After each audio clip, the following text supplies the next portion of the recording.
The warning klaxons screamed through the colony ship Horizon's Dawn, 3 seconds before the first plasma bolt tore through the hull. Captain Maya Brooks barely had time to grip her command chair before the second volley hit, ripping through the engine compartment and sending the ship into a violent spin. 3,000 colonists, families heading toward a new world, never stood a chance. The Krell warship Vengeance of Stars held position 200 kilometers away, its weapons arrays still glowing hot. On the bridge, Commander Thex studied the wreckage with cold satisfaction. His scaled fingers drummed against the tactical display as debris scattered across the void. "Scan complete, Commander," his sensor officer reported. "No survivors." "Bay, hull integrity 0%. Thex's twin pupils contracted with pleasure. Excellent. Log it as a defensive action. Unknown vessel refused to submit to inspection, sir." The vessel transmitted standard peaceful intent protocols in 17 languages. They were clearly civilian. Then they should have stayed in their own territory. Thex rose from his command throne, his 7-foot frame imposing even among his own kind. "This sector belongs to the Krell Dominion. Let this serve as a lesson to any other species that thinks they can expand without our permission." He gestured dismissively at the view screen. What was their point of origin? The sensor officer checked his readings. "A planet called Earth, sir. 3rd rock from a yellow dwarf star. Unremarkable system. Class-15 Deathworld classification." Dax paused. "Class-15? Yes, sir. Though I'm not familiar with that designation." Thex waved it off. "Probably an outdated survey marker. Destroy any identifying beacons and move us to the next patrol sector. I want no trace of this incident." But the distress signal had already been sent. In the final moments before the Horizon's Dawn died, Maya Brooks had managed to trigger the emergency beacon. The signal raced through subspace, carrying with it Earth's location, the attack footage, and one piece of data that would change everything: confirmation that humanity had just lost 3,000 souls to an unprovoked assault. The message reached the Galactic Council chambers on Zentara Prime 4 hours later. Council Speaker Vorna, a crystalline being whose species had witnessed the rise and fall of 1,000 civilizations, reviewed the data with growing unease. Around the circular chamber, representatives from 40 species waited in tense silence. "The Krell have made a grave error," Vorna announced, her voice resonating through the chamber like struck glass. "They have attacked a colony vessel from Earth." Murmurs rippled through the assembly. Ambassador Kellerick of the Therian Collective leaned forward, his bioluminescent patterns flickering with concern. "Earth? The Class-15 world? The very same." The chamber erupted in shocked whispers. A delegate from the Zorvan Unity rose, his translator rendering his chittering speech into standard galactic. "Speaker Vorna, surely the Krell were not informed. No species would knowingly provoke a Class-15 Deathworld civilization." Vorna displayed the attack footage for all to see. The casual destruction, the complete disregard for the distress signals, the Krell commander's dismissive orders. They were informed afterward. They dismissed the classification as irrelevant. Ambassador Kellerick's patterns shifted to deep crimson, the Therian equivalent of horror. "Then they have doomed themselves. We must prepare for what comes next." "Surely you exaggerate," interjected Council Member Drax, a mammalian species known for their aggressive expansion policies. "One destroyed ship cannot justify. You clearly do not understand what Class-15 means." Vorna cut him off, her tone sharp enough to silence the chamber. "There are precisely 3 Class-15 Deathworlds known to this Council. Each one hostile to life in ways most species cannot comprehend. Extreme gravity, violent weather, aggressive predators, deadly microorganisms, and environmental challenges that would kill most of us within hours. Species that evolve on such worlds do not simply survive. They become apex predators across every possible metric." She pulled up Earth's classification data. Earth has a gravity .98 standard, but that is the least of its dangers. The planet experiences violent atmospheric storms, seismic activity, extreme temperature variations, and hosts more lethal species per square kilometer than any other known world. $90.80 of all species that have ever lived there are now extinct. It is a planet that kills without mercy. And humans evolved there, Kellerick added quietly. They climbed to the top of that world's food chain not through natural weapons but through persistence, intelligence, and an absolute refusal to surrender. Their own literature is filled with stories of their survival against impossible odds because on Earth, that is simply normal life. Drax shifted uncomfortably. Perhaps we should mediate, convince the humans that retaliation is unnecessary. Vorno's crystalline structure refracted light in a pattern that suggested deep sadness. You may try. I will prepare humanitarian aid for the Krell. They will need it. The message from Earth arrived 6 hours later. It was not a request for mediation. It was not a plea for justice. It was a simple declaration of intent delivered by Admiral Vincent Kane, Supreme Commander of Earth's combined fleet. To the Krell Dominion, you murdered 3,000 of our people without provocation or warning. You will answer for this crime. We are coming. The transmission ended. No threats. No demands. Just a promise. Commander Thex received the message aboard the Vengeance of Stars with something approaching amusement. How quaint. Tired, the primitives think to threaten the Krell Dominion. He turned to his tactical officer. What is their military capability? Unknown, sir. They've had faster-than-light capability for less than 50 standard cycles. Intelligence suggests a modest defensive fleet. Modest. Thex savored the word. Prepare the third assault fleet. We will crush this upstart species before they become a nuisance. Perhaps we'll claim their homeworld as a reminder to others. What Thex did not know, what the Krell could not have known, was that humanity had been preparing for this moment since they first reached the stars. Not because they sought conflict, but because they had learned a fundamental truth over millions of years of evolution on Earth. The universe was dangerous, and survival meant being ready for anything. Admiral Kane stood on the bridge of the battleship Indomitable, watching his fleet assemble in Earth orbit. 60 warships, each one built with the hard lessons Earth had taught humanity. No artificial gravity that could fail. Redundant systems in every critical function. Weapons designed to work in any environment. And crews trained to survive in conditions that would incapacitate most species. All ships report ready, Admiral, reported Commander Lisa Chen from the tactical station. Kane was a weathered man in his 60s with gray hair and eyes that had seen too much combat in Earth's final unification wars. He had hoped humanity's first interstellar conflict would never come, but he had prepared for it nonetheless. Navigation. Set course for the Krell border. Maximum burn. Sir, that will put extreme stress on the crews. They can handle it. We're not built for comfort. We're built to survive. Kane's expression hardened. And to make sure no one ever thinks humanity is easy prey again.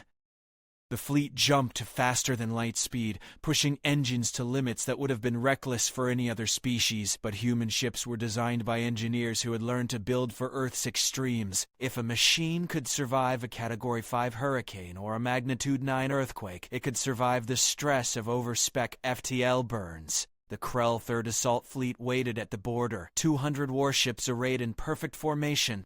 Commander Thex had brought overwhelming force, intending to end this war before it truly began. His tactical display showed the approaching human fleet, and he could barely contain his contempt. 60 ships. They send 60 ships against the might of the Krell Dominion. He opened a channel to the human fleet. Attention Earth vessels. You have one opportunity to surrender. Power down your weapons and prepare to be boarded. Resist, and you will be destroyed. Admiral Kane's response was immediate, negative. You killed our people. Now you face the consequences. Then you choose death. Thex cut the channel and turned to his weapons officer. All ships, open fire. Burn them from the void.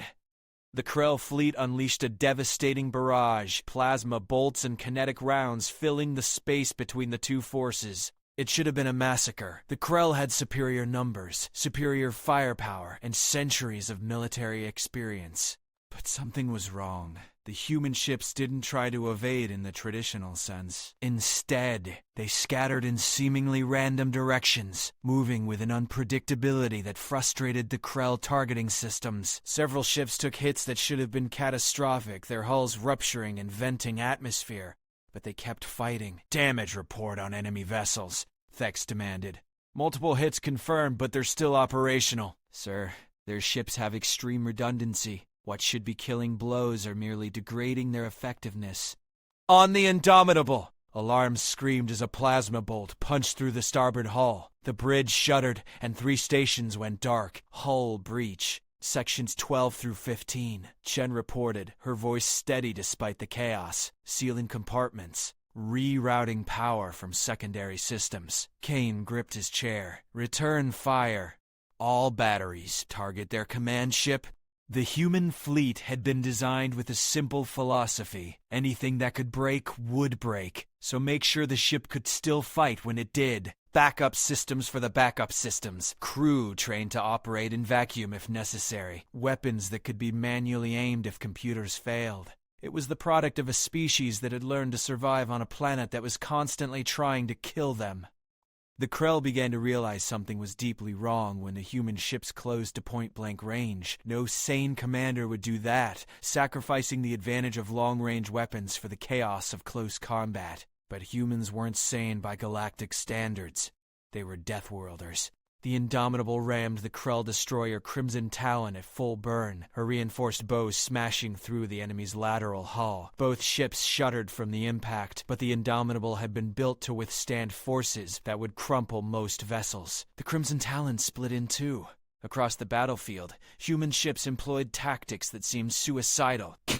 Ramming attacks, boarding parties launched in the middle of firefights, weapons fire that ignored their own safety in favor of maximizing enemy damage. "They're insane," the Krell tactical officer shouted. "They're sacrificing their own ships!"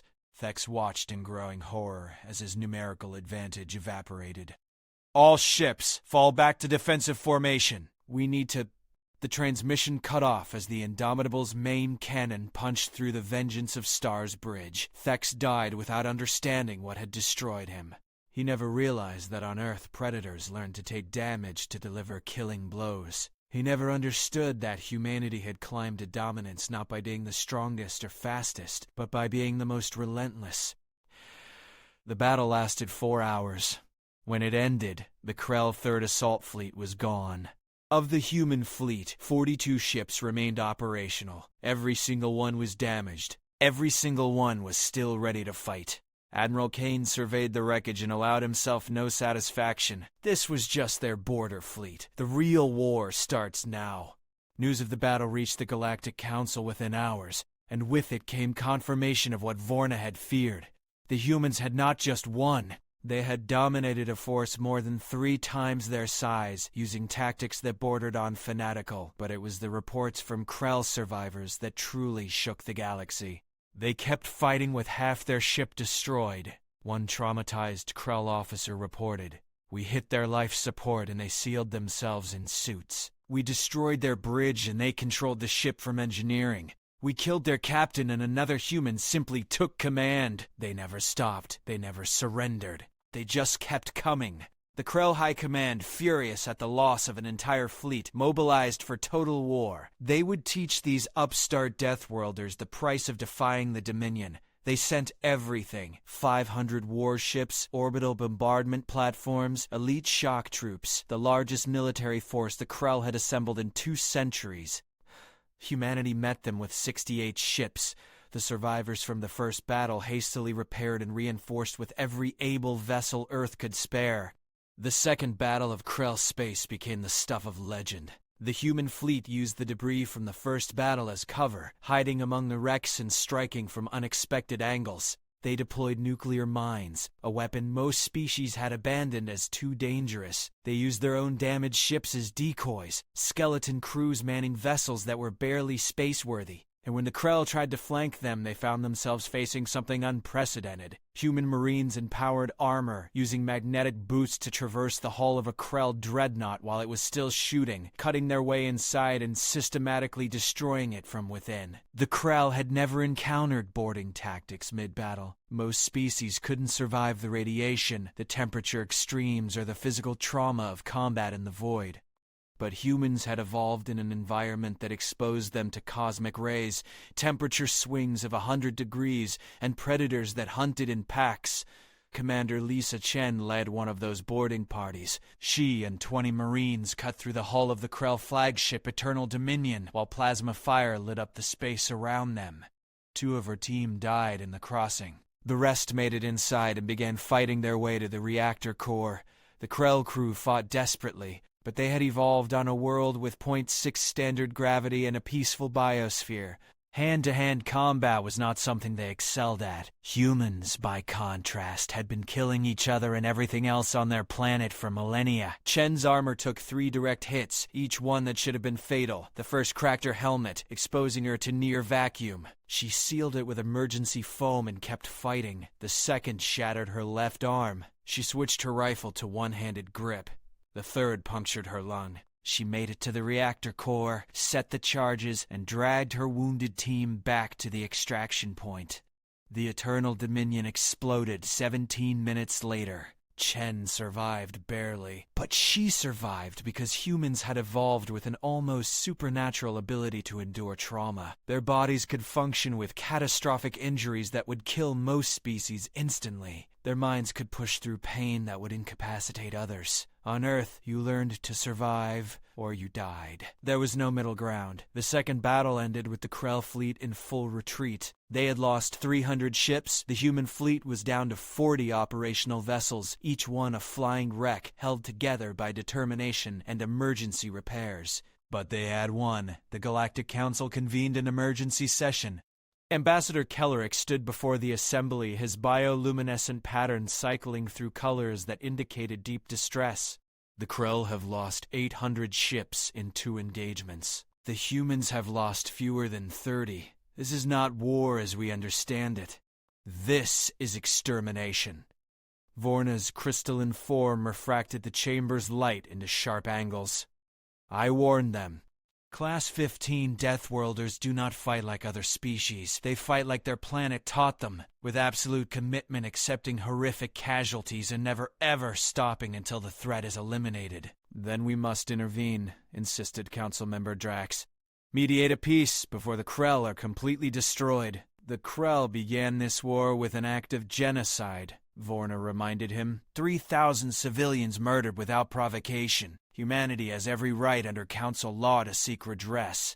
Redress, yes, but this is vengeance. This is survival. The new voice came from the chamber entrance. Admiral Kane stood there, still in his battle-worn uniform, plasma burns scarring the fabric. He had come directly from the front lines. The Council chamber fell silent. It was unprecedented for a military commander to address them directly, especially one from a species so new to galactic politics. Kane walked to the center of the chamber, his movements showing the weight of combat and exhaustion. You want to know why we fight this way? Because we learned on Earth that if you show weakness, if you hesitate, you die. Our planet has no mercy. Neither do we when our people are murdered. He gestured at the tactical display showing the recent battles. The Krell thought they could kill 3,000 humans and face no consequences. They thought wrong. We will pursue them until they understand that humanity is not prey. We are the apex predator, the deadliest world in known space, and we will never, ever be victims again. Drax stood, his fur bristling with indignation. You speak of predators and prey? We are civilized species. We do not. You are civilized because your worlds allowed you to be, Kane interrupted. You evolved on planets that nurtured you, that gave you the luxury of developing philosophy and art before you developed better ways to kill.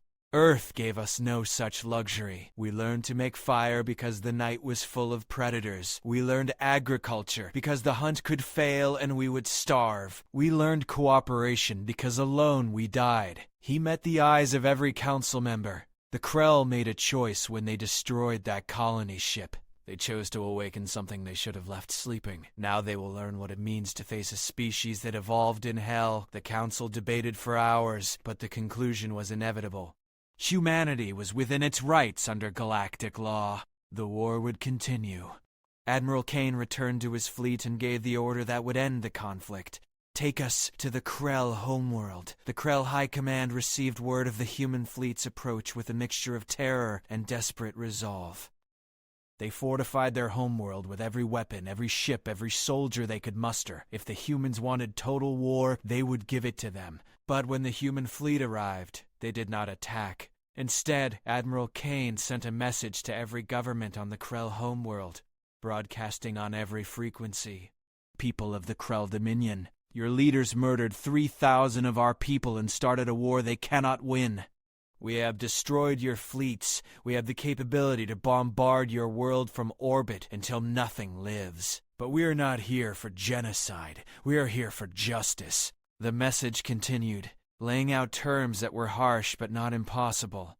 Reparations for the families of the dead. Dissolution of the current military high command. Restrictions on future military expansion.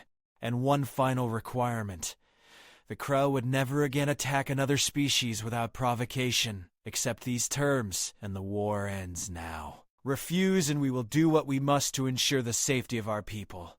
The Krell government, facing annihilation, agreed. The Galactic Council ratified the treaty 1 week later. The Krell Dominion was reduced to a shadow of its former power. Humanity established itself as a force in galactic politics, not through diplomacy or trade, but through the simple demonstration that they could not be pushed. Admiral Kane stood on the observation deck of the Indomitable, watching Earth rotate below. The fleet had returned home to a celebration, but he felt no joy. 3,000 people had died. Hundreds more had perished in the fighting that followed. The price of survival was always paid in blood. Commander Chen approached, her left arm still in a regeneration sleeve. Admiral, the Council has sent a formal invitation. What's the catch? They want us to provide military consultation, help them understand how to defend against Deathworld species. Kane almost smiled. They're afraid of what else might be out there. Afraid that if one Class-15 world produced us, another might produce something worse. Are they wrong to be afraid? Kane thought about Earth, about the millions of years of brutal evolution, about the ancestors who had survived ice ages and supervolcanoes and mass extinctions, about the fact that humans were the only species from Earth's history to make it to the stars, not because they were the strongest or fastest, but because they refused to give up. No, he said quietly, they're not wrong. The universe is full of death worlds. We just happen to be the first ones to reach the stars.